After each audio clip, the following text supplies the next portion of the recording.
Vamos a empezar a continuar con el sistema inmune, ¿vale? Durante el tema 1 estuvimos hablando de las barreras defensivas, que ya os digo que no se les da mucha importancia muchas veces, pero es crítico, es decir, a lo mejor el 80 o el 90% de evitar que penetren las bacterias viene dado por estas barreras físicas, microbiológicas y químicas como son tanto la piel como las membranas mucosas, ¿vale? Que siempre digo que son la piel por dentro.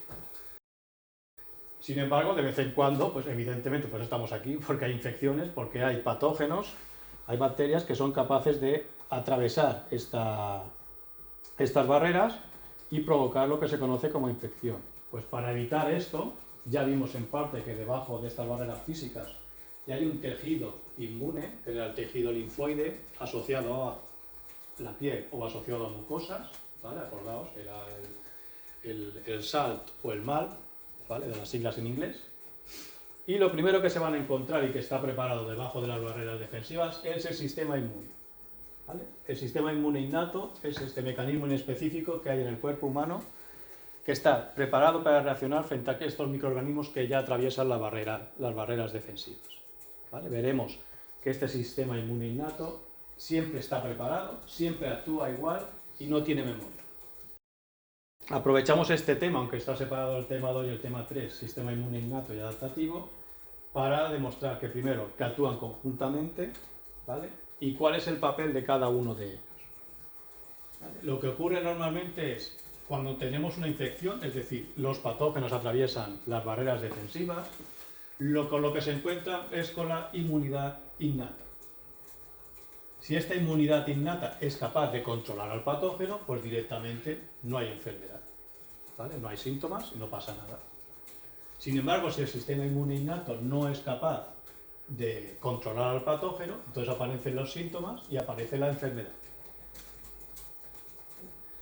Independientemente de que haya enfermedad o no, durante este tiempo y con la activación del sistema inmune innato, se provoca la activación de la respuesta inmunitaria adaptativa, que tarda más tiempo que la innata está lista, está preparada para actuar inmediatamente, mientras que la respuesta adaptativa necesita un tiempo, una semana como mínimo. Idealmente, bien sea por la acción de la inmunidad innata o por la inmunidad adaptativa, en caso de que la innata no sea suficiente, nos recuperamos de la enfermedad y además de recuperarnos de la enfermedad, se genera una memoria específica frente a ese patógeno, que siempre va a venir determinada por la inmunidad adaptativa.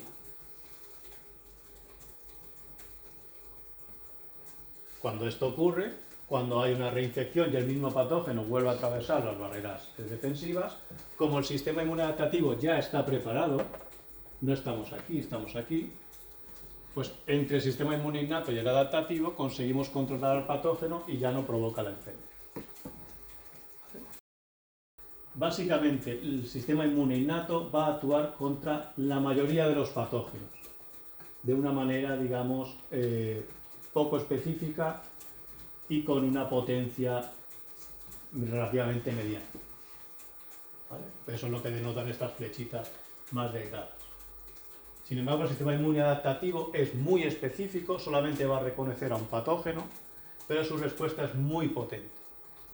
Va a ir dirigida frente a él y se va a encargar de eliminar idealmente. En esta tabla tenéis una comparativa entre ambas inmunidades. Algunas de las características ya las he comentado. En cuanto a la respuesta, ya os he dicho que la inmunidad innata da igual una respuesta inmediata, no tiene que prepararse, siempre está lista, mientras que la adaptativa tiene cierto retraso, necesita prepararse. La innata siempre actúa igual, no aprende. Esto es relativo, ¿eh? En los últimos años sí que se ha visto que hay cierto aprendizaje, pero bueno, en líneas generales lo vamos a dejar así. Es no específica y siempre está preparada del mismo modo. Sin embargo, la adaptativa es específica frente a ese patógeno y tiene memoria, de manera que se va incrementando su eficacia a lo largo del tiempo, con los distintos encuentros con el patógeno. La inmunidad innata reconoce patrones celulares, ahora lo veremos, mientras que la inmunidad adaptativa reconoce antígenos específicos. La respuesta innata es global, es decir, el conjunto, es decir, todos los miembros prácticamente del sistema inmunitario van a actuar, mientras que la adaptativa actúan clones determinados, los que son específicos. Por eso hablamos que es una respuesta clonal. Y por último, en cuanto a la ontogenia, digamos, la inmunidad innata es ancestral, ¿vale? Está más conservada en el árbol filogenético, mientras que la adaptativa es más evolucionada, ¿vale? Es decir, la adaptativa ha venido a cubrir los huecos que iba dejando la innata. Entonces, el sistema inmune innato tiene que ser capaz de reconocer a todos los patógenos. ¿Cómo los reconoce? ¿Cómo lo hacemos? Porque claro, es imposible poder reconocer, generar una diversidad de reconocimiento tan alta para reconocer todos y cada uno de los patógenos de manera individual. Entonces lo que tenemos que hacer es reconocer algo que esté presente en la mayoría de los patógenos, ¿vale? Y eso serían como una especie de códigos de barras, ¿vale? Tenemos que buscar estos aspectos que tengan los patógenos y que evidentemente no tengamos nosotros. A estas moléculas o estos patrones se le conoce como PAMs. Son patrones moleculares asociados a patógenos. Entonces, las células del sistema, el sistema innato en general, tanto las células como los componentes solubles, reconocen PAMs, que han de ser moléculas importantes para las bacterias y que estén presentes en todas ellas o en la mayoría. Aquí tenéis un ejemplo de los PAMs que reconoce el sistema inmune. Pueden ser ácidos nucleicos, ¿vale? Como por ejemplo el ARN, ¿vale? El ARN, sobre todo en el caso de los virus, y luego ADN, pero que esté con secuencias largas de guanina, CPGs es lo que significa, ¿vale? Que la concentración o la cantidad de guaninas en estos ácidos nucleicos es más elevada que en la nuestra, ¿vale? Y es típico de virus y bacterias. También van a reconocer proteínas, sobre todo estructurales, quiero decir de superficie, ¿vale? Y sobre todo van a reconocer la pilina y la flagelina, que veremos que constituyen los flagelos y los pilis, porque tienen una estructura bastante conservada, aunque haya diferencias entre gram positivos y negativos, etcétera, etcétera, ¿vale? De la pared celular, del péptidoglicano o de las envolturas, pues van a reconocer el lipopolisacárido de las bacterias gram negativas y el ácido lipoteicoico de las gram positivas. Como podéis ver, estamos cubriendo abanicos muy grandes, son cosas que están muy conservadas y presentes en la mayoría de los patógenos. Y por último va a detectar algunos carbohidratos, no quiere decir que en nuestras células no haya carbohidratos, evidentemente, pero los carbohidratos de superficie de los eucariotas son distintos a los de los procariotas, ¿vale? Entonces las bacterias y los hongos patógenos son más ricos en mananos y glucanos, pues entonces nos vamos a dedicar a detectar este tipo de carbohidratos.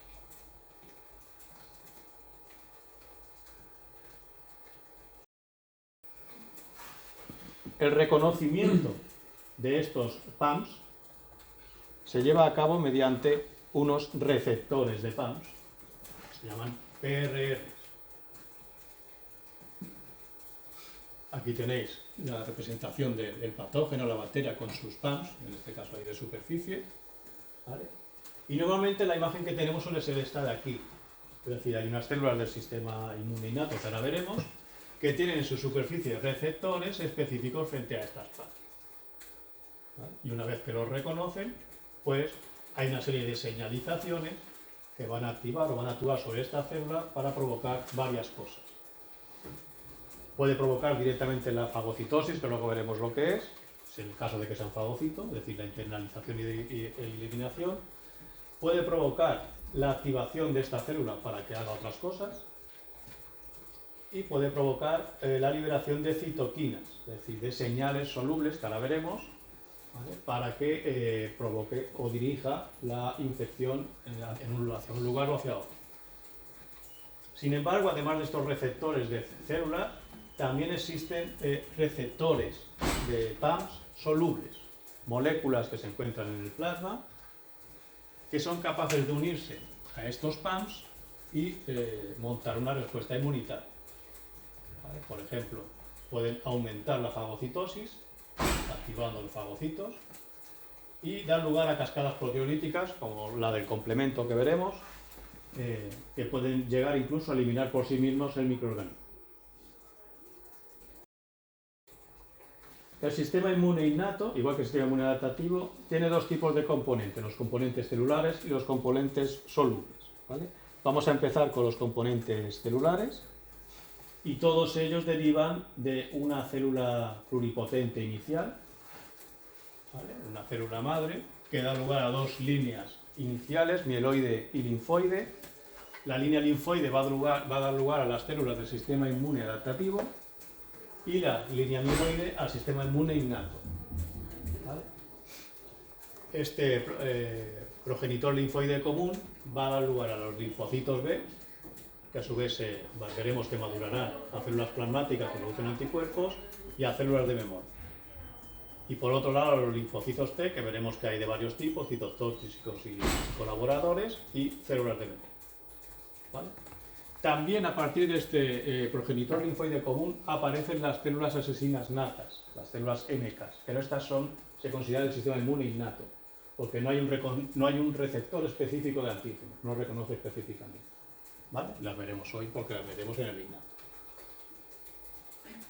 En la línea del progenitor mieloide da lugar a distintas células que podemos diferenciar. Aquí hay dos grandes grupos que ahora vamos a recolocar un poquito, pero básicamente tenemos los fagocitos, ¿vale? Donde están las células dendríticas, el sistema monocito macrófago, que veremos, es decir, los macrófagos son monocitos que se han diferenciado en los tejidos, y los neutrófilos, ¿vale? Estos son los fagocitos que hay circulantes en la sangre. Los eosinófilos no los consideramos fagocitos, aunque estén aquí, ¿vale? Los vamos a meter allá arriba. Estas dos células de aquí, los macrófagos y los dendríticos, son células presentadoras de antígenos profesionales. Las veremos en el próximo tema.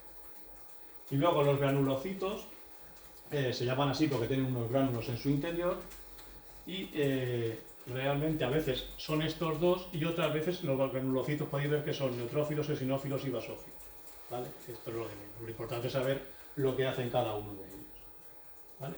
Entonces, los eosinófilos, los basófilos y los mastocitos serían más granulocitos que van a emitir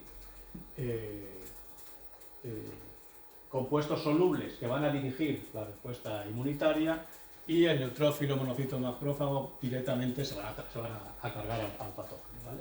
Lo van a fagocitar. Del mismo modo que el monocito macrófago están relacionados, es decir, el monocito cuando pasa a los tejidos se transforma en macrófago, los basófilos y los mastocitos estarían algo similar, ¿vale? El basófilo sería circulante y los mastocitos están en los tejidos, ¿de acuerdo? Y luego teníamos otras células auxiliares como las plaquetas, megacariocitos, etcétera, etcétera.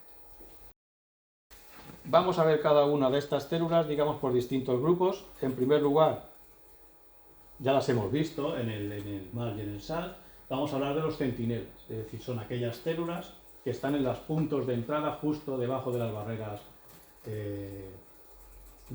físicas, las barreras exteriores, mejor dicho, y que son estos tres, los macrófagos, los mastocitos y las células dendríticas. ¿Vale? Los macrófagos, ya os he dicho, son patógenos profesionales, por lo tanto su misión más importante sería la fagocitosis, ¿vale? Internalizar al patógeno y destruirlo, matarlo. También van a producir citoquinas y van a presentar antígeno, ¿vale? Son, recordad, células presentadoras de antígenos profesionales, ¿vale? Al sistema inmune adaptativo, evidentemente. Y además es capaz de llevar a cabo la formación de una red llamada NET, que estos son trampas extracelulares del neutrófilo, ¿vale? Que es el profesional, el que hace estas trampas realmente, pero se ve que los macrófagos también tienen esta capacidad, ¿vale? No es tan potente, pero también funciona, ¿vale? Los mastocitos no matan, no se tragan al patógeno, a la bacteria, sino que tienen en sus gránulos un montón de compuestos efectores de gran potencia, ¿vale? Tiene vasodilatadores, tiene antihistamínicos, tiene un montonazo de compuestos muy potentes. Se caracteriza por la producción de mucha histamina, que va a hacer es un vasodilatador y va a facilitar que la sangre fluya al tejido para aportar los miembros del sistema inmune al lugar de la infección, ¿vale? produce tanto factores quimiotácticos como citoquinas, es decir, quimiocinas y citoquinas. La diferencia básicamente es que las citoquinas son señales, ¿vale?, para activar, desactivar, hacer que las células hagan cosas, y las quimiocinas o quimiotinas son factores quimiotácticos, crean gradientes y hacen que las células se acerquen o no se acerquen al lugar que nos interesa, ¿vale? Las separan, estoy viendo en los últimos años ya se van separando, pero antes las quimiotinas estaban dentro de las citoquinas, era un grupo mucho más global, ¿vale? Pero ahora ya se separan por su función. Y por último, las células dendríticas, las hemos visto en el vídeo del tema 1, serán aquellas que emitían estos filamentos. Se llaman dendríticas porque parecen las dendritas de las neuronas, pero no tienen nada que ver, ¿vale? Simplemente emiten estas prolongaciones para poder capturar a los antígenos y poder presentarlos, porque también son células presentadoras de antígenos, ¿vale? La tenemos aquí. Y evidentemente van a producir también citoquinas que van a provocar la polarización de las células T. ¿Qué significa? Que en función de lo que hagan, vamos a tener una respuesta u otra según las células T que activemos. Esto lo veremos en el tema próximo.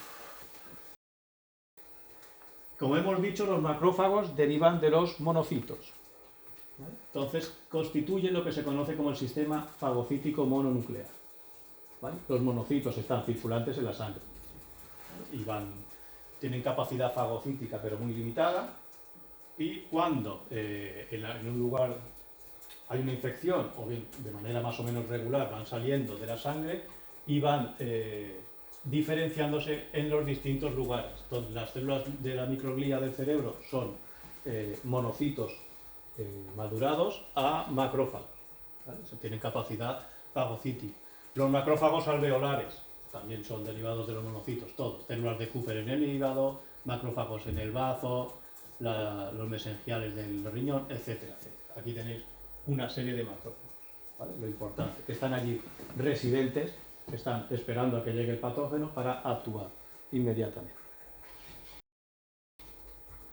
Vamos a pasar muy por encima por el sistema linfático, porque no tenemos mucho tiempo, evidentemente, ¿vale? El sistema linfático, poco lo habréis visto, pero es un sistema casi tan extendido como el sistema circulatorio, ¿vale?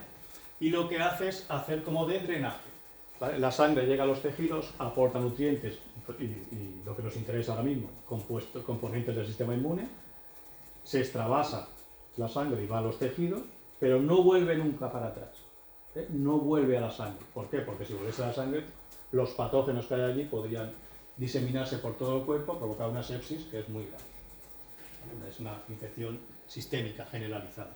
Por lo tanto, ese líquido que se extravasa y esos nutrientes y esas células que salen, hay que recuperarlas. Y eso lo hace el sistema linfático. Drena los tejidos y los recoge en los distintos vasos linfáticos. La linfa es eso, ¿vale? El líquido que estamos recogiendo de los tejidos y los recoge y los vuelve al torrente circulatorio a través del conducto torácico. Sin embargo, no los devuelve directamente, y esto es súper importante. Hace un papel de filtración donde están los ganglios o los nódulos linfáticos, ¿vale? ¿Por qué? Porque si hay algún patógeno, hay partículas o lo que sea, que no lleguen a la sangre. Son como el riñón o el hígado incluso, que lo que hace es filtrar la sangre, pues esto lo que filtra es la linfa, para devolverla a la sangre, ¿vale? Os enseño un ganglio linfático, simplemente para que veáis la estructura que tiene por encima, da igual. Vasos eferentes, de aquí entran, por aquí me entra la linfa, ¿vale? Y lo que tenemos es, dentro de sus folículos y estructuras, que no vamos a entrar porque no da tiempo, lo que sí que tiene es un montón de tejido linfoide con células, hay macrófagos, hay linfocitos B, linfocitos T, y de hecho aquí ocurre la presentación de antígenos, ¿vale? De manera que si encontramos una infección en una zona determinada y eso ya pasa a la linfa, esta presentación va a activar los linfocitos B y T aquí y va a generar la respuesta inmune adaptativa, ¿vale? Simplemente que sepáis que hay aquí un control, un filtro súper importante, y luego aquí ya sale por la vía aferente, seguiría los conductos hasta llegar a las.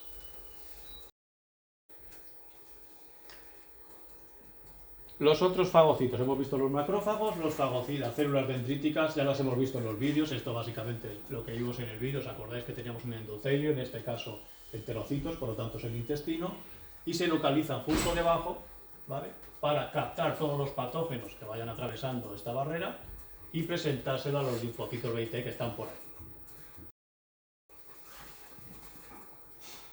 Segundo grupo de células, los granulocitos. Ya os digo que esto en la diapositiva inicial no cuadra mucho, pero básicamente los granulocitos suelen ser estos: neutrófilos, eosinófilos y basófilos, que se llaman así en función de cómo se tiñan. ¿Y de qué depende que se tiñan? De los componentes que tengan en los lisosomas, en estos gránulos, en estas vesículas, y va a depender de su función, ¿de acuerdo? El más abundante, con diferencia, son los neutrófilos, son los linfocitos más abundantes en... Los leucocitos no son. Los leucocitos más abundantes en la sangre, casi un 70% puede estar, y son fagocitos, como hemos dicho, profesionales. También los podéis ver como polimorfonucleares, porque parece que tienen varios núcleos, ¿vale?, realmente. Y son, ya os digo, los fagocitos profesionales circulantes, ¿vale? Veremos que luego se van a extravasarse, van a ir al lugar de la infección para ayudar a controlar al patógeno.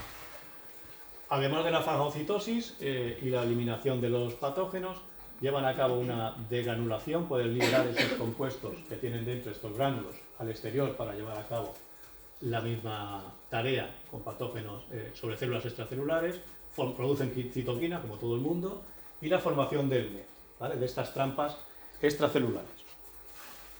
Los basófilos, los eosinófilos son un poco particulares, ¿vale?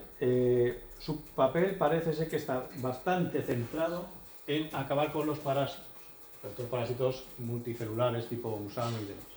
Y esto es lo que hace que hoy en día se asocian, sobre todo si habéis oído hablar de los eosinófilos, es por la alergia, lo que te provoca la alergia.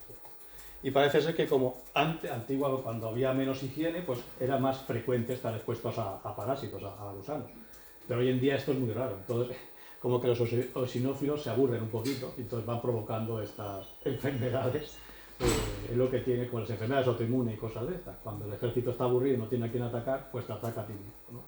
Es un poco la hipótesis esta de que el exceso de limpieza, en la falta de patógenos, pues al final lo que está provocando es que el sistema inmune nos ataque a nosotros mismos, ¿vale? No son fagocitos, ¿vale? Liberan gran cantidad de compuestos, histaminas, citoquinas, y están preparados para la muerte extracelular. Sobre todo lo que van a hacer es, veremos, tirarle el contenido a los gusanos. Como no se lo pueden tragar, pues se lo tiran encima, ¿vale? Entonces, para provocar daño a las estructuras. Y por último, los basófilos también están relacionados con el ataque a los parásitos, pero también actúan como los granulocitos, como los mastocitos, perdón, que veremos también, ¿vale? También no son fagocitos, por lo tanto lo liberan todo al exterior, ¿vale?, para que hagan su función o actúen como señal. Además de estos componentes celulares, tenemos los componentes solubles del sistema inmune innato, ¿vale? Los más importantes son el complemento y las citoquinas, ¿vale? Aquí tenéis todo un listado. El complemento lo veremos más adelante. O sea, más adelante, de aquí a nada, pero hay un par de vídeos específicos, con lo cual menos alto. Luego tenemos las señales, citoquinas y quimiocinas. Fijaos, transferrina y lactoferrina se consideran miembros del sistema inmune innato y lo que hacen es capturar el hierro, ¿vale?, para que no esté disponible para los patógenos. Muy importante. Luego tenemos la calprotectina, que sería algo similar, pero uniendo al calcio. Y luego tenemos las defensinas, que ya vimos que había defensinas en la piel y en las mucosas, ¿vale? Son péptidos antimicrobianos catiónicos que van a formar poros en las membranas para capturarse a los microorganismos, y la lisocima, que sabéis que actúa a nivel de envoltura de péptidoglicano. Las citoquinas tienen varias funciones. Aquí tenéis un esquema de cómo actúan.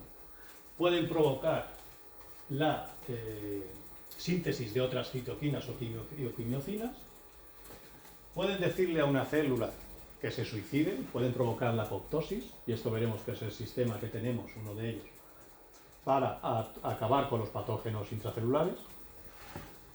Puede provocar una expansión clonal, sobre todo en el sistema inmune adaptativo, es decir, que haya una mayor un mayor número de una determinada población de determinadas células del sistema inmune, lo que nos interesa para esa respuesta específica, y puede provocar que una célula se diferencie, se active o dé lugar a otras. Lo que decíamos, un monocito a un macrófago o un fagocito que está de manera inactiva, que se vaya activando y tenga mayor potencia. ¿Vale?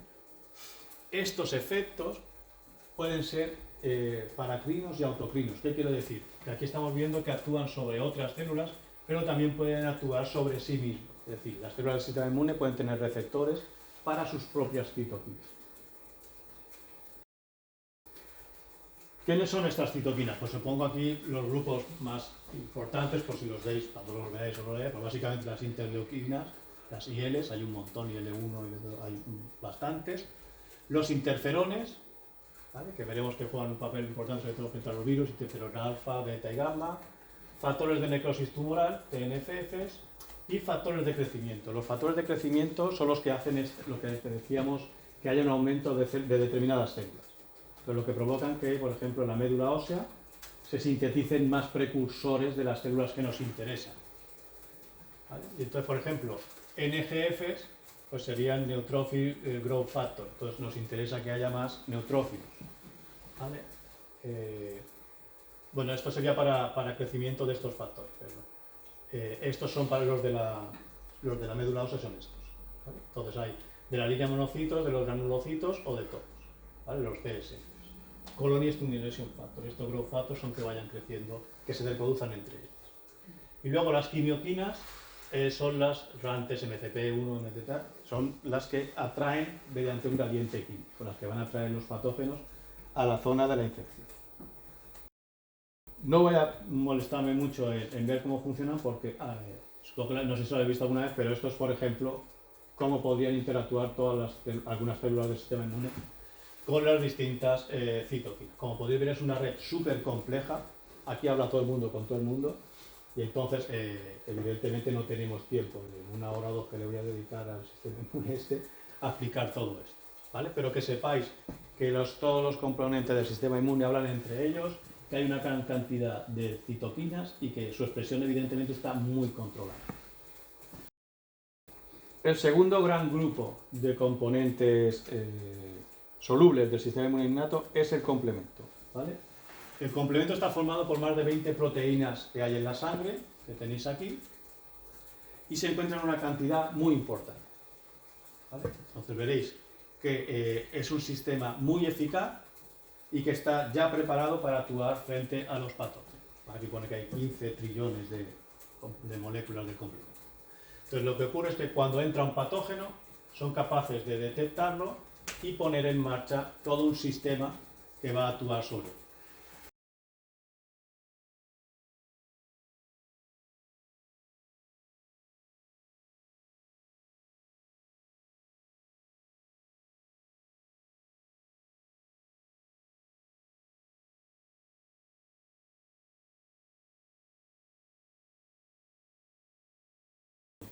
¿Qué función tiene? Van a hacer 3 cosas el complemento. Por una parte, lo que van a hacer es depositarse sobre la bacteria, actuando como soninas, actuar como señales solubles, activando otras células, o cargarse a la bacteria.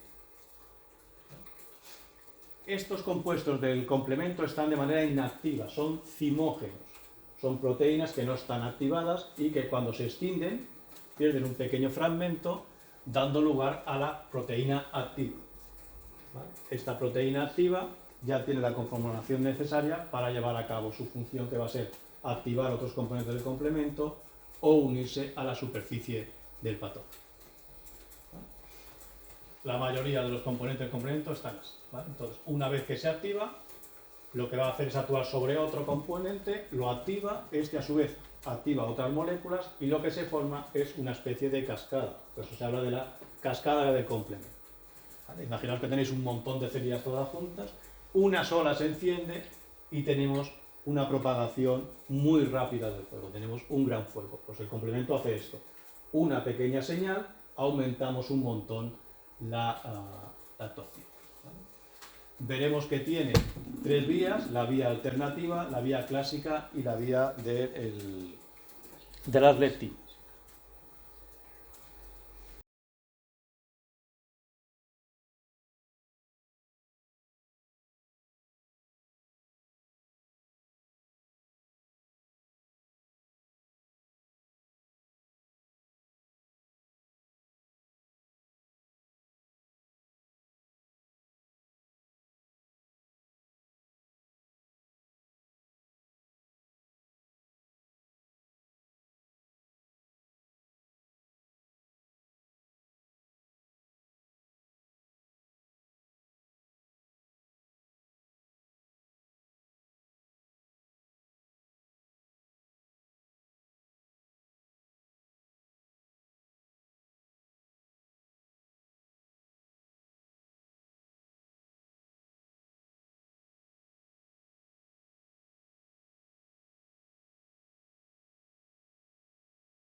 Este es un ejemplo de cómo actuaría.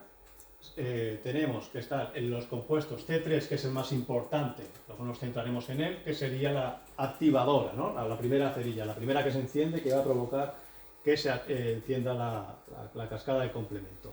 C3 se puede escindir dando lugar a dos moléculas, bien sea aleatoriamente por otras proteínas, vía de las lectinas, o por anticuerpos. Independientemente de cómo sea, da lugar a C3A y C3B, componente pequeñito soluble, que es una señal, C3B, componente que se va a depositar, si hay una bacteria por ahí cerca, en la superficie. Si no hay una bacteria cerca, se va a unir a las moléculas de agua y se va a inactivar, ¿vale? Es decir, solamente se activa cuando hay una superficie cerca. Y una vez que se deposita sobre la superficie, cambia la conformación, viene el factor B que se une a él. Por acción del factor D se extiende B en BA y BB, y luego con el factor B forman la C3BBB, que es la C3 convertasa. Luego lo veremos en un esquema más cortito, tranquilo, es para que veáis cómo se va montando, ¿vale? Esta C3 convertasa puede romper más C3 y depositar más C3B sobre la superficie, provocando la caída de un montón de componentes del complemento, cubriendo la bacteria, y evidentemente esto supone pues un mosqueo para la bacteria y una molestia muy importante, ¿no? Se encuentra ahí que te están cayendo un montón de moléculas. ¿Qué sucede con C3A? Que es una anafilotoxina súper potente, una señal muy importante. Pues bien, va a viajar por la sangre y va a llamar a más componentes del sistema inmune para que le ayuden. En particular, los fagocitos, ¿vale? Aquí tenemos un fagocito que, una vez que reconoce estas señales, aumenta su agresión, es decir, se activa y además quimiotácticamente se va acercando hacia la zona de la infección. Veremos que se extravasa en un proceso llamado diapédesis o extravasación, ¿vale? Ahora está entrando dentro de lo que sería el tejido, y este fagocito pues se une a la bacteria y veremos que la fagocita y la digiere y la elimina. Esta unión a las bacterias a veces no es fácil, ¿vale? Es decir, los fagocitos no son capaces de reconocerlas. Estos C3b que tenemos aquí son reconocidos por receptores que tienen los fagocitos. Y esto de aquí se conocen como opsoninas. Además, el sistema de complemento, además de depositarse, puede convertirse en un arma letal y hacer agujeros, como veremos, ¿vale? Si otra molécula de C3b se une a la C3 convertasa, forma la C5 convertasa, que rompe C5, C5b, se pone en la superficie y se forma el complejo de ataque a la membrana. Añaden C6, C7, C8 y un montón de moléculas de C9 que son las que forman este poro. ¿Vale? Todo este poro provoca la pérdida de contenido citoplasmático y la muerte del patógeno.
Entonces, hemos visto que el complemento puede activarse de manera aleatoria, de manera espontánea y generar una respuesta súper importante, es decir, que podría provocar bastante daño. Es decir, si esto estuviese activado, con el símil del fuego, tendríamos un montón de fuego, un montón de bombas que estarían actuando continuamente contra nuestro cuerpo.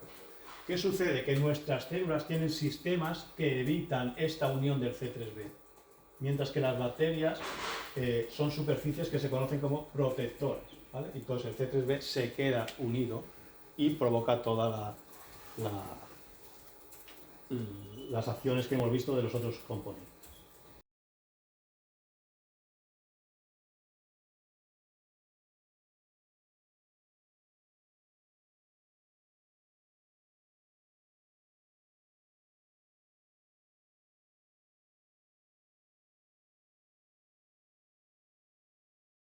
Bueno, después de estos vídeos que los veo bastante chulos y que se ve claramente en movimiento, vamos ahora a los esquemas, a modo de resumen. ¿Vale? Bueno, es que ha sido muy rápido, es como van los vídeos, tengo que explicarlo a ese ritmo. ¿Vale? ¿Qué puede hacer el complemento? Lo hemos visto en la diapositiva. Es capaz por sí mismo de tener un efecto efector final, de cargarse al patógeno directamente cuando llega a formar el complejo de ataque a la membrana. ¿Vale? Tiene función avisadora, lleva a cabo quimiotaxis, sobre todo C3A y C5A, hemos visto que quedaban solubles y son anafilotoxinas muy potentes, son señales súper potentes para atraer a los distintos componentes del sistema inmune. Y por otro lado, llevan a cabo ozonización. Ozonizar es depositarse sobre la superficie del patógeno y facilitar su reconocimiento por otros componentes. Entonces hemos visto que los fagocitos tienen receptores, por ejemplo, por la C3b, entonces si C3b está ozonizando la bacteria, el fagocito lo reconoce y lo elimina. ¿Vale? Esto es útil cuando la superficie de la bacteria, por ejemplo, no tiene o tiene los PAMs alterados o el fagocito no es capaz de reconocer. Esta es la reacción más importante del sistema del complemento. Esto es clave, esto es la activación del complemento. C3 es el componente más abundante y el más importante, y cuando se rompe, como hemos visto en C3A y C3b, se pone en marcha toda la maquinaria. Esto sería la vía lítica, y esta rotura puede darse por tres vías. La vía alternativa, que es la que hemos visto ahora, que es la que tiene lugar aleatoriamente, y la vía clásica, que es por anticuerpos, y la vía de las leptinas. ¿Qué diferencias hay entre la superficie de las bacterias y de nuestras células para evitar que el complemento se active sobre las nuestras? Pues básicamente la presencia de ácido siálico, entre otras cosas. Entonces, esto es lo que hemos visto en el vídeo, una superficie protectora para el complemento, ¿vale? Para que el complemento no sea destruido.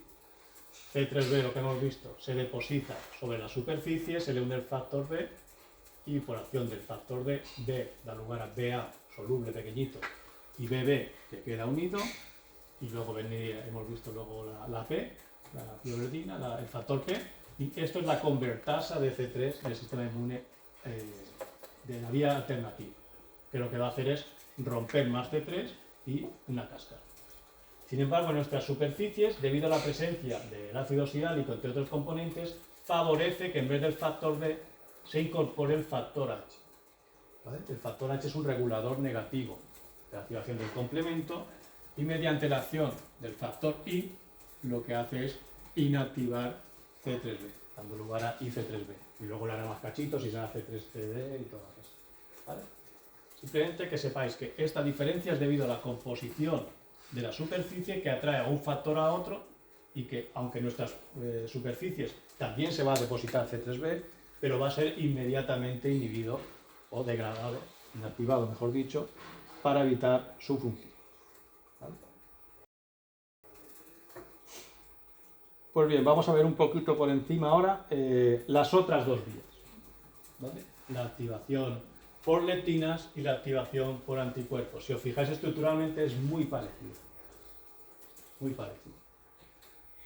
La activación por leptinas se basa en el reconocimiento de PAMs. ¿Vale?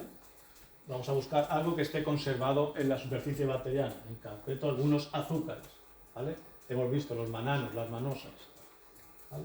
Y este reconocimiento esto sería la superficie de la bacteria, se lleva a cabo por la lectin binding maneuver, ¿vale? Son lectinas que sabéis que se unen a azúcares, a carbohidratos, que son estas de aquí. Esto es lo que reconoce el patógeno. Asociados a estas MBLs tenemos las serin-proteasas asociadas a MBLs, ¿vale? Es decir, la lectina es el receptor de los PAMs que veíamos, solubles. ¿Os acordáis? Ahora hemos visto unos, estos son solubles que están en la sangre y reconocen los azúcares de las bacterias. Una vez reconocidos, estas serin-proteasas lo que van a hacer es extinguir proteínas, proteínas del complemento, que realmente en este caso es C4. C4. Por la acción de las MAPs, de estas serin-proteasas, se degrada siempre uno pequeñito, C4A, uno grande, C4B, que se pone en la superficie de la bacteria. Y luego, una vez unida a la bacteria, se le va a unir C2, que se va a extinguir de nuevo en C2A y C2B. Ojo aquí. La normativa general, como he visto hasta ahora, es que el pequeñito es A y el grande es B, ¿vale? Y aquí, si os fijáis, C2B es el grande y se va a unir aquí, ¿vale? Y según esto, C2A quedaría solo. Este es el único libro donde sale así, ¿vale? Donde sale tal como toca el libro. Se intentó homogeneizarlo y que todo el mundo llamara C2B al grande y C2A al pequeño. Pero como se llevaba ya muchísimos años trabajando con C2A el grande y C2B el pequeño, lo que vamos a hacer, vamos a seguir llamándolos tal como se llama la literatura, que no es como está en esta foto de aquí, ¿vale? Luego os pondré la web. Es decir, esto es C2A, ¿vale? Y el pequeñito es C2B, ¿vale? ¿Por qué me pones esta que me vas a liar? Porque esta es la más chula que he visto para que veáis la estructura y cómo funciona. Pero esto es C4B, C2A, ¿vale? Este es el único caso en que A es el grande, porque no se han puesto de acuerdo y no han tenido narices de cambiarlo. Cualquier libro de inmunología que veáis, quitando este, te pone C2A es el grande, ¿vale? Esto, C4B, C2A, es la convertasa de C3 de la vía de las lectinas y rompe C3 sobre la superficie de las bacterias, ¿vale? La segunda vía, activación por anticuerpos. Si nosotros tenemos anticuerpos específicos frente a algún antígeno de una bacteria, estos anticuerpos se van a unir al antígeno de manera específica y C1Q se va a unir a la parte constante de los anticuerpos. Ya veremos lo que es esto, ¿vale? Del mismo modo que la lectina se unía a las manosas, a los carbohidratos del azúcar, ¿vale? En este caso las proteasas son C1R y C1S, que hay dos de cada una, y extienden también C4 igual, dando lugar a C4A soluble y pequeñito, C4B grande y a la superficie. Y del mismo modo se le une C2, que va a dar C2A, y C2B es la soluble, ¿vale? Si todo esto funciona, tenemos o bien la convertasa de C3 de la vía clásica o de la vía alternativa. Cualquiera de estas dos convertasas, si se le une otra molécula de C3B, da lugar a la convertasa de C5. ¿Vale? Y esta convertasa de C5 extiende C5. C5 no se rompe al azar, espontáneamente. Tiene que haber una convertasa, ¿vale? Por lo tanto, todo el control del sistema del complemento está a nivel de C3. Por eso es tan crítico. Tendríamos C5B, C5A de manera soluble, ¿vale? Y C5B se deposita en la superficie y se forma el complejo de ataque a la membrana.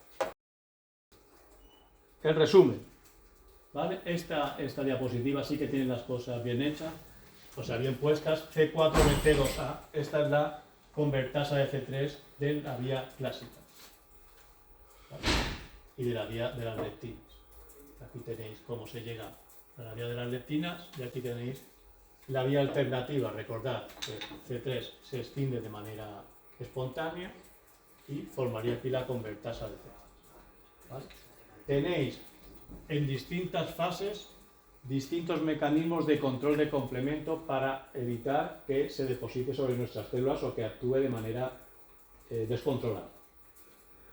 Bueno, esta diapositiva es la más, digamos, la que te lo resume todo, y yo creo que es la que está mejor de todo porque te pone un poquito las funciones de cada uno de ellos. ¿Vale? ¿Está claro? Pues ya estáis aquí. Una vez que hemos visto cómo funcionan los componentes solubles, vamos a volver a las células y ver un poquito más en detalle cómo funciona el proceso de la fagocitosis. ¿Vale? Recordad, los neutrófilos y los macrófagos son los fagocitos profesionales, ¿vale? Los macrófagos forman parte del sistema fagocítico mononuclear, que están por todos los tejidos, los monocitos circulantes, pero digamos que los profesionales son los macrófagos. Y luego tenemos los policías, que son los neutrófilos que están circulando por la sangre. Por lo tanto, tenemos cubriendo los tejidos, vía de entrada por los tejidos, a los macrófagos, y vía de entrada por la sangre a los neutrófilos. Aquí tenéis un poquito distintos tipos de gránulos con lo que van a contener, pero ya os podéis imaginar que los gránulos que tienen los fagocitos son sustancias tóxicas para las bacterias, para poder eliminar a los patógenos. ¿Vale? Entonces aquí hay desde lisocima, mieloperoxidasa, elastasa, defensinas. Muchas de las cosas que hayamos visto anteriormente también están en estos gránulos, ¿vale? Y van a llevar a cabo esta función. ¿Cómo reconocen los fagocitos a los patógenos? Pues ya lo hemos dicho, con receptores de PAMS, con receptores de patrones conservados en los patógenos. Y hay 4 tipos, porque nosotros nos vamos a centrar sobre todo en 2, se habla mucho más de estos 2, pero hay estos 4. ¿Vale?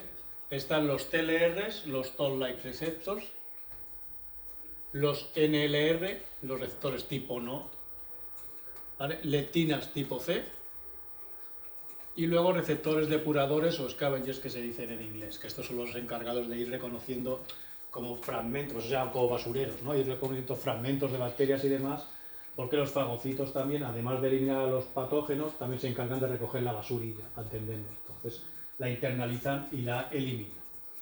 Aquí tenéis una diapositiva donde se muestran los TLRs. En el ser humano hay 10 TLRs, aquí pone 11 porque estará el del ratón, ¿vale? Pero en seres humanos el 11 no está activo. Tenemos 10, algunos de ellos tienen un espectro más amplio, entonces reconocen más PAMS, y otros son un poquito más específicos dentro de lo que cabe, ¿vale? No son específicos de antígenos. Por ejemplo, las lipoproteínas o lipopéptidos bacterianos son reconocidos por el TLR1, TLR2 y TLR6, mientras que el TLR4 y el TLR5 se ve que reconocen de manera más específica o con un espectro más corto el lipopolisacárido y la flagelina respectivamente. En el caso del TLR10 no se conoce cuál es su ligando, y este lo vamos a dejar porque no está en él. ¿Vale? Fijaos que tenemos también TLRs intracelulares dentro de compartimentos internos o endosomas, ¿vale? El TLR3, TLR7, TLR8 y TLR9. Estos TLRs están pensados para poder reconocer patógenos intracelulares, ¿vale? Si el patógeno consigue penetrar dentro de la célula, pues vamos a encontrar esos PAMS dentro de la célula. Y fijaos que la mayoría de ellos son TLRs que se unen a PAMS virales. Los virus sabéis que son patógenos intracelulares. En el caso de las bacterias intracelulares, pues se van a reconocer sobre todo el ADN que no está metilado y que tiene una gran cantidad de poliguaninos, ¿vale? En el caso del TLR9. Independientemente que reconozca PAMS en la superficie de la célula o bien en compartimentos endosomales, lo que voy a provocar es la activación de una serie de genes, la transcripción de una serie de genes para que tenga lugar la respuesta que vamos a ver a continuación. Es decir, no es que se ponga a fagocitar continuamente, es decir, tiene que activarse todo ese mecanismo. Pues estos son los receptores que van a activar la transcripción de todos los factores que van a intervenir. El que mejor se conoce es el TLR4 con la unión al lipopolisacárido, El lipopolisacárido se conoce como endotoxina porque puede provocar, luego lo veremos, una respuesta global muy potente, puede provocar la muerte. Y el lipopolisacárido no es reconocido directamente por el TLR4, sino que requiere la presencia de proteínas accesorias. La primera de ellas, que está en forma soluble, es la proteína de unión al lipopolisacárido, LBP en inglés, que cuando se une al lipopolisacárido permite unirse a un receptor de los fagocitos, que es CD14. ¿Vale? CD14 se une a este complejo. Y una vez que está unido a este complejo, entonces sí que se transfiere al TLR4 con la proteína accesoria MD2. ¿Vale? A través de aquí, fijaos que hay toda una serie de proteínas que se unen a la región citoplasmática del receptor, que no vamos a entrar en detalle, pero que al final lo que hace es una serie de cambios que van a transmitir la señal y provocar la síntesis de citoquinas inflamatorias y interferones también, ¿vale? Cada una de ellas. Además de estos TLRs, también tenemos los NLRs, los receptores tipo NOD, ¿vale? Estos son todos intracelulares, ¿vale? En la fila de aquí en medio tenemos el TLR que acabamos de ver, este y este, ¿vale? Que van a lugar la activación de distintos componentes. Pues bien, los NLR se encuentran en el citoplasma y cuando penetra un patógeno intracelular, en este caso una bacteria, lo que hacen es unirse a sus componentes, a los fragmentos que haya o a las toxinas que puedan sintetizar, ¿vale? Se unen a una proteína accesoria llamada ASC y sobre todo a la caspasa 1. La caspasa 1, fijaos que tiene dos trocitos, también es un zimógeno, está inactiva, y cuando se une todo este componente a los PAMs bacterianos forman un inflamasoma, ¿vale? Con varias moléculas de cada una de ellas, y cuando se forma el inflamasoma la caspasa 1 se extiende y se activa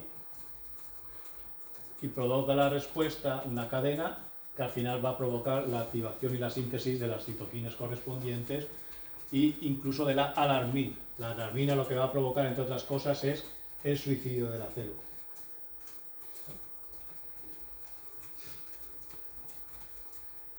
Hay dos receptores en particular, NOD1 y NOD2, esto es NOD2, no es 2.1, que se unen reconocen de manera más específica a fragmentos del peptidoglicano de la pared celular, ¿vale? Como DAP y MDP, que son fragmentos modificados.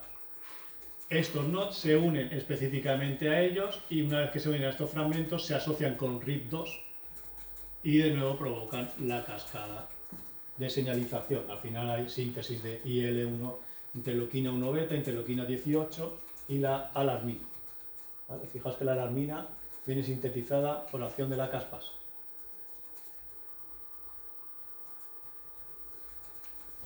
En cualquier caso, lo que conseguimos de esta manera es activar todos los mecanismos de luego de que si fusión del lisosoma, que es internalización del patógeno, etc. ¿Vale? Todo eso está regulado por el reconocimiento. El proceso de la fagocitosis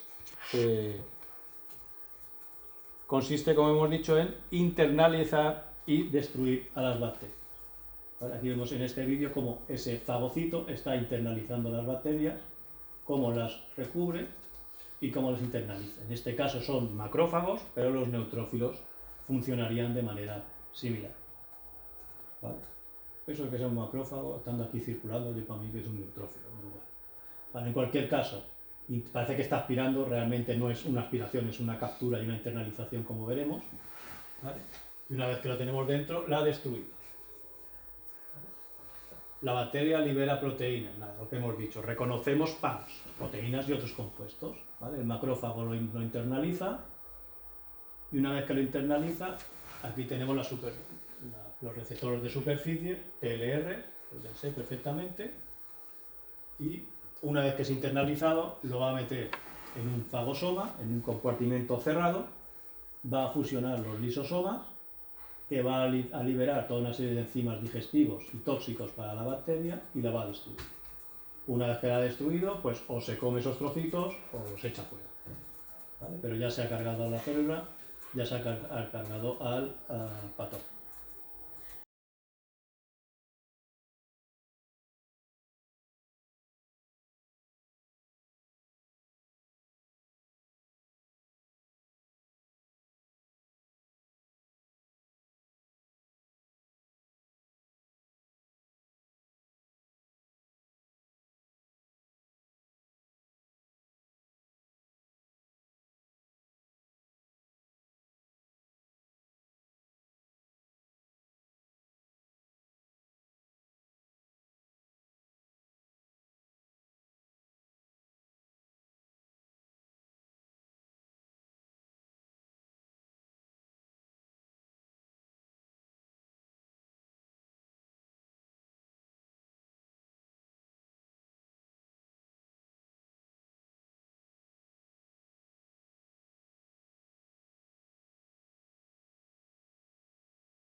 Lo mismo pero con fotogramas, básicamente.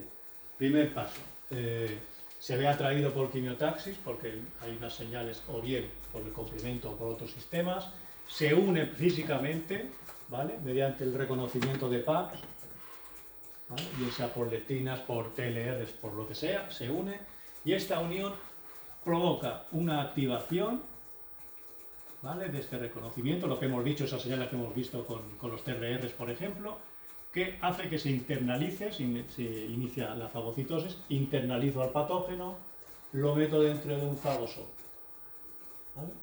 Y luego, una vez que lo tengo en el fagosoma, los lisosomas con compuestos tóxicos se fusionan dando lugar a un fagolisosoma que degrada la bacteria, ¿vale?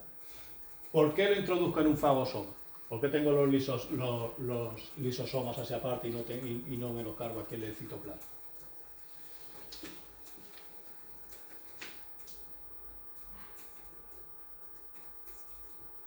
¿Vale? Es decir, yo lo internalizo, lo meto en un fagosoma y aquí dentro le meto cosas. ¿Por qué tengo que hacer esto y no lo hago ya directamente en el citoplasma? No puedes tener los enzimas hidrolíticos. Claro, porque esos son tóxicos también para nosotros. Esto es como nosotros cuando comemos, ¿qué hacemos? Nos tragamos la comida y la digerimos en un sitio bien cerradito, ¿vale? Porque, con el ácido, porque si no, cuando sale bien que nos quema, ¿verdad?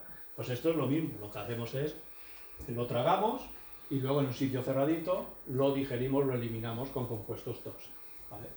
Si de alguna manera esto se rompiese, podría provocar la muerte de nuestra propia célula, ¿vale? Recordados que este reconocimiento puede ser vía PAMS, ¿vale? Sin ayuda de nadie, pero es mucho más efectivo con el caso de la opsonización, cuando el patógeno presenta algunas moléculas en su superficie para la cual el fagocito tiene receptores. Sería C3b, ¿vale? O, por ejemplo, que tenga anticuerpos específicos. Eso sería cuando se ha puesto en marcha el sistema inmune adaptativo, como veremos en el próximo tema, ¿vale? Entonces, estos fagocitos tienen receptores para los anticuerpos y para C3b, como vemos. Esta unión, estos receptores, es mucho más fuerte y mucho más efectiva que el reconocimiento de los PAMs, ¿vale? Porque los PAMs están conservados, pero es una unión más general.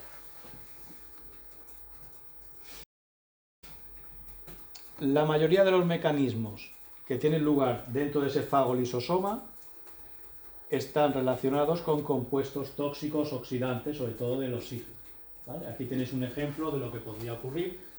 Esta es la membrana, estos son los pseudópodos estos que emite para capturar. Una vez que hemos detectado el patógeno, se activa, ¿vale? Tenemos aquí una citocromo oxidasa que lo que haría es captar electrones del oxígeno pasándolos al NADPH, dando lugar a un superóxido, ¿vale? Que ya de por sí tiene una actividad oxidante potente. Luego se podría, fuera superóxido dismutasa, daría lugar al peróxido de hidrógeno, que sabéis que también es tiene un potencial oxidante, y luego con distintos componentes, aquí por ejemplo está la mieloperoxidasa, daría lugar al hipoclorito, que esto es lo que lleva la lejía, y cloraminas. ¿Vale? Es decir, que hay una serie de compuestos de oxígeno muy oxidantes que van a encargarse de destruir al patógeno. Otro compuesto que tiene acción bactericida sería el óxido nítrico. ¿Vale? Lo tenéis aquí, se sintetiza a partir de la NO sintetasa. Todos estos enzimas que hacen estas reacciones están dentro de los gránulos de los fagocitos. ¿Vale? Además de estos mecanismos dependientes de oxígeno y de nitrógeno, tenemos mecanismos independientes, mecanismos enzimáticos, estos serían oxidativos, y otros enzimáticos. Tenemos las defensinas, las proteínas catiónicas de alto peso molecular, BPI, ¿vale? Que es una proteína bactericida que aumenta la permeabilidad. ¿Vale? Todo esto actúa a nivel de membrana. Tenemos de nuevo la lisocima, ya lo hemos visto, a nivel de peptidoglicano, la toferrina se combina con el hierro, y luego otros enzimas hidrolíticos que son capaces de digerir los fragmentos de las bacterias.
Además de esta digestión intracelular que tiene a cabo cuando he conseguido fagocitarlo, ya hemos comentado que los neutrófilos también son capaces de formar trampas extracelulares, las que necesitamos como NET. Entonces los neutrófilos estarían circulando, serían capaces de introducir al patógeno, y cuando reconocen que hay un patógeno cerca, entonces lo que hacen es, además de digerirlo, empezar a sintetizar unas estructuras que están basadas en cadenas largas de ADN, con histonas y demás, que va a ser la matriz que va a lanzar al exterior para formar estas trampas. Estas trampas, estos filamentos, llevarán asociados además los compuestos tóxicos, algunos de los compuestos tóxicos que hay en los granos. Entonces, aquí tenemos el fagocito, veis que se lo tira como si fuese Spiderman, le ha tirado esta trampa, lo atrapa, y no solamente lo captura para acercarlo, es que dentro de esta trampa está la mieloperoxidasa, está la elastasa del neutrófilo, defensinas, es decir, que también es capaz de cargarse al patógeno de manera extracelular, ¿vale? Lo atrapa y lo elimina. Esto es algo relativamente más reciente que el proceso fagocítico estándar. Todo esto es muy bonito, pero evidentemente algunos patógenos, los patógenos que quieran sobrevivir, tienen que ser capaces de resistir todo esto, ¿vale? Entonces, ¿qué ocurre cuando un patógeno, por lo que sea, es capaz de evitar esta acción lítica? ¿Vale? La acción lítica es, lo introduzco en un fagosoma, le fusiono el lisosoma, ¿vale? Y me lo cargo ahí dentro. El patógeno lo evita y queda libre en el interior del citoplasma, o bien dentro del fagosoma, pero que evita que el lisosoma se une. ¿vale? Independientemente de cuál sea la función, veis que es un poco diferente, pero actúan lo que son las ubiquitinas y toda una serie de factores que hay en el citoplasma, que al final lo que van a formar, lo importante, es un fagoforo. Y finalmente este fagoforo lo que va a hacer es rodear al patógeno formando un autofagosoma, ¿vale? Y este fagosoma lo que va a hacer es, sí que se va a fusionar con los lisosomas. Es decir, aunque él haya conseguido escapar del fagosoma inicial, de este autofagosoma no va a poder liberarse y entonces tenemos de nuevo un autolisosoma. Es decir, tenemos capacidad de reconocer esos patógenos en el citoplasma que hayan escapado del fagoso. Cambiamos ahora de células y vamos a hablar del proceso inflamatorio. El fragmento inflamatorio, la respuesta inflamatoria, es la respuesta inmune, tal cual. Lo que provoca es una inflamación, ¿vale? Y hay una serie de mediadores que van a facilitar la forma de esta inflamación. Los mastocitos son uno de los papeles, de los mediadores fundamentales de la inflamación. Ya os he dicho que los mastocitos emiten señales, no se van a cargar normalmente al patógeno por sí mismos, sino que son como policías, señalizadores, ¿vale? Cuando los mastocitos se activan, bien sea por anafilotoxina C3A, C5A, o por reconocimiento de PAMs, porque también tienen receptores, liberan sus gránulos por una parte y luego ponen en marcha la fosfolipasa A2, que va a degradar el ácido araquidónico. ¿Qué contiene sus gránulos? Vasodilatadores, sobre todo, histaminas y demás, citoquinas y factores quimiostáticos. Los tenéis aquí, ¿vale? Tenéis todos estos de aquí. Uno de los más importantes en el caso de los mastocitos es la histamina y todos los vasodilatadores, que lo que van a hacer es aumentar la permeabilidad de los capilares para que llegue más sangre al lugar de la infección y activar la musculatura lisa, que es la de los capilares, para que favorezca que se separen las células y dejen salir la sangre y las células hacia el lugar de la infección, al tejido, ¿vale? Todos estos derivados del ácido araquidónico también tienen función vasoactiva. Aquí tenéis que afecta al músculo bronquial, y es decir, que actúan a nivel de... No son solo vasodilatadores, sino que también a nivel muscular para facilitar esto. Y fijaos que tampoco hay mucha actividad. Hay algunas proteasas, pero la mayoría de ellos no van a ir a cargarse al patógeno. Tienen algunos que sí, pero fijaos que van sobre todo a modular la inflamación, a modular que lleguen otras células y que la sangre se extravase. Aquí tenéis el esquema de la respuesta inflamatoria aguda, de lo que ocurre cuando hay una infección, por ejemplo, en un tejido determinado. Lo hemos visto todo, vamos a ponerlo todo junto. Imaginaos que penetra una bacteria a la piel, ¿vale? Una vez que está también en la piel, se activaría, por un lado, hemos visto que se podía activar el complemento, que podría o bien cargársela si forma el complejo de ataque a la membrana, pero también liberaría señales T3A, C5A, que son factores quimiotácticos y activadores, que por otro lado activarían los mastocitos. Los mastocitos se desgranulan, liberan los histaminas y otras aminas vasoactivas y van a actuar a nivel del endotelio del capilar de la sangre. Esto lo que hace es favorecer la extravasación de los neutrófilos,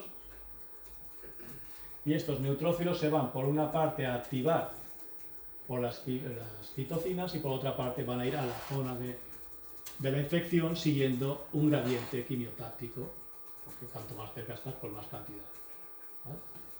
Por otro lado, los fagocitos que hay en el tejido, que son los macrófagos básicamente, una vez que lo han reconocido, también van a liberar citoquinas y quimioquinas que van a actuar por una parte con factores quimiotácticos para los neutrófilos y sobre los vasos sanguíneos para facilitar la permeabilidad vascular, ¿vale? Es decir, que todas estas señales que hemos visto ahora por separado tienen lugar conjuntamente para concentrar la acción sobre la zona donde tiene lugar la invasión, donde está el patógeno, para eliminarlo. Esta diapositiva se centra en esta extravasación de los neutrófilos y veis toda una serie de citoquinas y quimioquinas que actúa, ¿vale? Entonces, el neutrófilo va por la sangre. Hay una serie de moléculas en las células endoteliales que tenemos aquí, ¿vale? Que son las selectinas, y una serie de moléculas en los neutrófilos, en su superficie, que interaccionan entre sí, y esto hace que el neutrófilo, que va por la sangre, cuando contacta, por casualidad, con la pared del capilar, se frena y se ancla. Y una vez que se ancla, ya se extravasa, ¿vale? ¿Dónde se extravasa? Estas selectinas no se expresan siempre, solamente se expresan en los capilares que hay al lado de una infección, de manera que el neutrófilo solamente sale hacia la zona de la infección, ¿vale? Y aquí todo esto, el factor de necrosis tumoral, la interleuquina 1 y el interferón gamma juegan un papel muy importante en estas expresiones, ¿vale? Una vez que se produce esta unión, este reconocimiento, el IL-8 provoca que se expresen más moléculas de superficie y esta unión ya es definitiva, ya se queda anclada, no sigue rodando y se extravasa, ¿vale? Tenemos PECAM, que es otra quimiocina que ayuda a esta extravasación o diapedesis, que se llama también. Y fijaos aquí cómo los mastocitos, que liberan un montón de cosas, actúan a nivel del musculoris, ¿vale? Para facilitar esta separación. Y luego tenemos todos estos componentes de los que ya hemos hablado. Llega el neutrófilo, se va activando por el camino y actúa sobre la bacteria. El proceso inflamatorio, digamos, es la guerra. El objetivo final es cargarse al patógeno, pero evidentemente todo esto lo que provoca es liberar sustancias tóxicas, montar un montón de cosas, que eso puede provocar daño. El daño tisular es inevitable. Que es una guerra en casa, es inevitable que te cargues algunas casas, ¿vale? Pero lo importante es que sea localizada y lo más rápida posible, de manera que una vez que nos hemos cargado al patógeno, se detenga lo antes posible. Y hasta ahora hemos visto un montón de señales que activan, que atraen, que provocan acciones antipatógenos, pero una vez que se ha acabado el peligro es necesario que aparezcan otras señales que lo frenen todos, y esas son las interleuquinas antiinflamatorias, ¿vale? Están aquí en rojo, como la IL-4, IL-10 y IL-13, que cuando nos hemos cargado este patógeno, cuando los niveles de patógeno descienden, se empiezan a sintetizar este tipo de señales para detener la respuesta. Hemos visto al principio los factores solubles, hemos hablado del complemento y hemos hablado de las interleuquinas, y nos quedaban todos estos ya los hemos visto bastantes veces. Es la misma tabla de antes, pero recortada. Simplemente recordaos que tenemos los secuestradores de hierro, la calprotectina, que lo que hace es captar el calcio, y recordar las defensinas y los péptidos cationes antimicrobianos y la lisocima. Esto sale por todo. ¿Qué nos quedaba por ver? Pues nos quedaba por ver los PAMs solubles, ¿vale? Los PAMs solubles forman parte de lo que se conoce como las proteínas de la fase aguda. Las proteínas de la fase aguda son proteínas que están en la sangre, normalmente, pero cuyos niveles aumentan cuando hay una infección, ¿vale? Es decir, cuando detecta el cuerpo que hay una infección, se comienzan a sintetizar más moléculas de ellas. Y aquí las tenéis, las habréis visto seguramente. Está la proteína C reactiva, la PCR, los sueros, los amiloides séricos, el suero amiloide P y la pentaxina, ¿vale? Estas moléculas son capaces de reconocer PAMs de manera soluble, ¿vale? Otro grupo son las colectinas, ya hemos visto alguna, la MBL la hemos visto antes, fijaos, pues esta tiene esta estructura, es una parte tipo colágeno y la red de reconocimiento al determinante, ¿vale? Y las proteínas surfactantes A y D, estas son sobre todo del sistema respiratorio. Y luego tenemos las ficolinas, ¿vale? Fijaos que siempre son tienen dos zonas, ¿vale? ¿Por qué necesitamos dos zonas? Pues igual que un receptor tiene una zona de reconocimiento y una zona de señal, pues esta es igual, una zona de reconocimiento y una zona para hacer algo al otro sitio, ¿vale? Más mecanismos humorales. Humorales son solubles, ¿vale? Los interferones son especialmente importantes frente a los virus, infecciones víricas, ¿vale? Entonces, cuando una célula está infectada por un virus, lo que hace es liberar interferones que actúan de varias maneras. En primer lugar, avisa a las células que hay a su alrededor, a las vecinas, ¿vale? Para que se pongan en marcha en una fase de evitar que el virus se duplique, degradan todo el ARN y reducen las síntesis proteicas para evitar sintetizar proteínas del virus, en el caso de que fuesen infectadas. ¿Vale? En el caso de que el virus haya llegado a las células vecinas, lo que hace es activar la apoptosis, la muerte celular, porque tiene al patógeno, ya lo hemos visto. Y además actúa a nivel glóbulos blancos o los linfocitos, ¿vale? Para provocar una respuesta frente a ellos. Esta acción es sobre las células que tienen alrededor, pero también sobre sí mismas, es decir, pueden provocar la apoptosis directamente sobre sí mismas, actuando sobre sus receptores.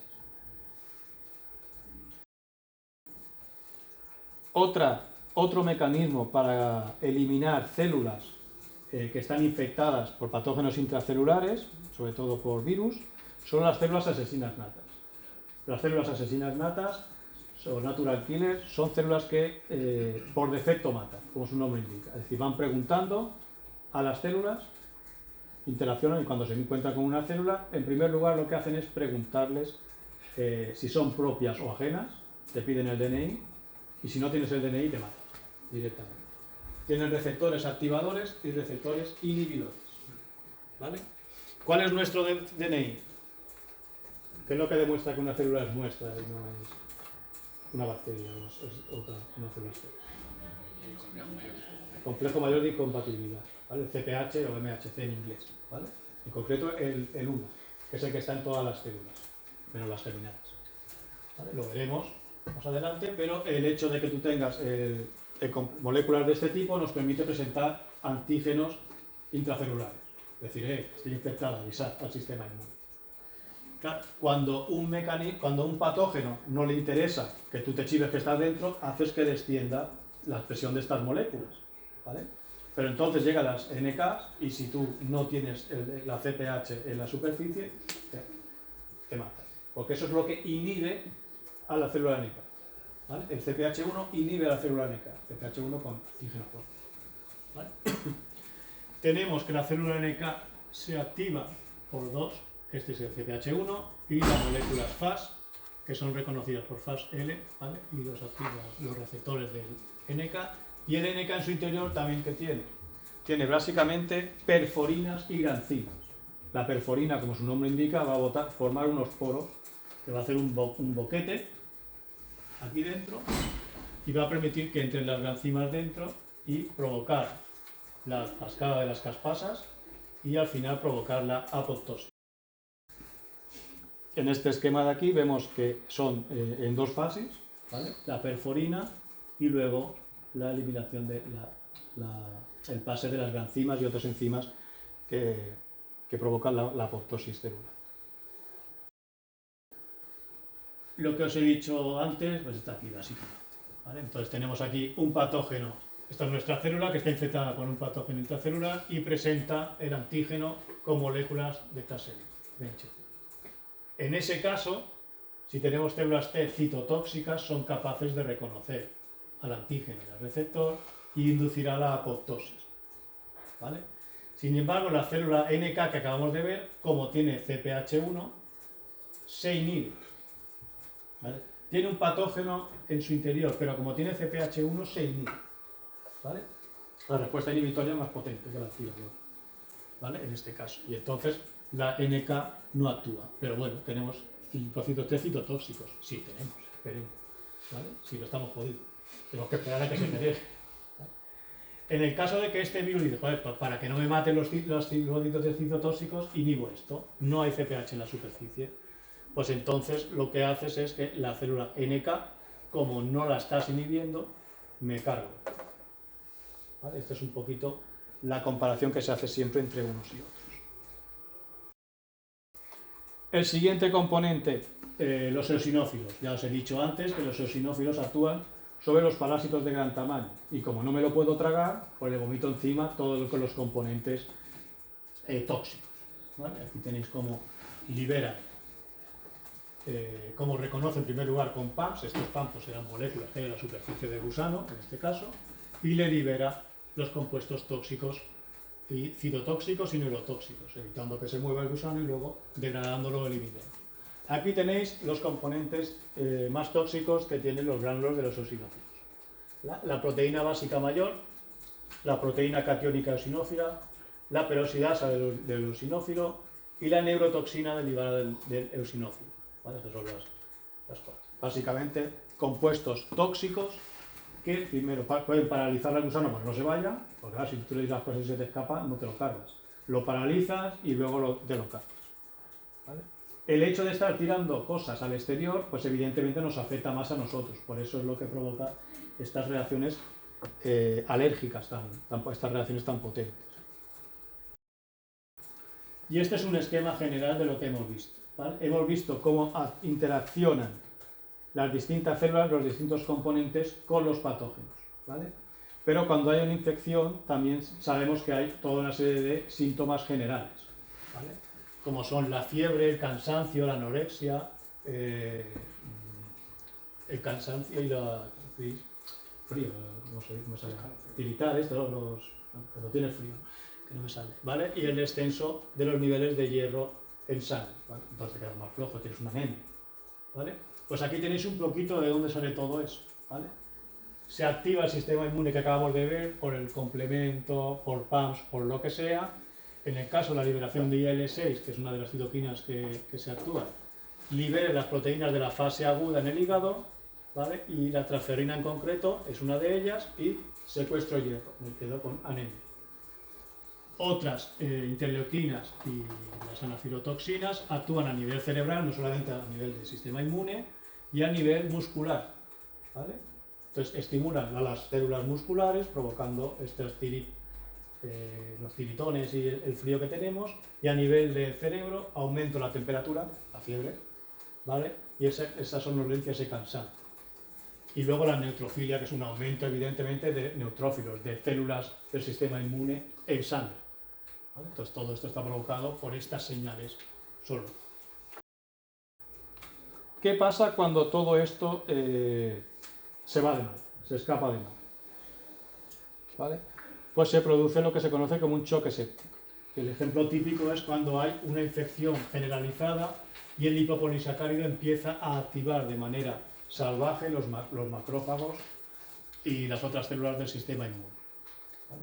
Cuando todo esto se pone en marcha, se activa la cascada del complemento, se empieza a actuar a nivel del endotelio y la cascada de la coagulación. Esto hace que aparezcan coagulaciones intravasculares diseminadas por todo el cuerpo, lo cual puede provocar trombos. Hay un distrés respiratorio y una alteración multiorgánica, ¿vale? Porque estamos liberando un montón de señales que actúan a muchos niveles corporales. Y finalmente, todo eso lo que va a provocar es una hipotensión, ¿vale? Porque baja la presión sanguínea debido a esa pérdida de sangre, a esa extravasación, hemorragias, ¿vale? Porque estamos disminuyendo todos los factores de coagulación, ¿vale? Y lo que os decía, coagulación intravascular diseminada, localizada puntualmente, ¿vale? Bueno, para que veáis un poquito los problemas que pueden generar el no controlar esta respuesta inflamatoria.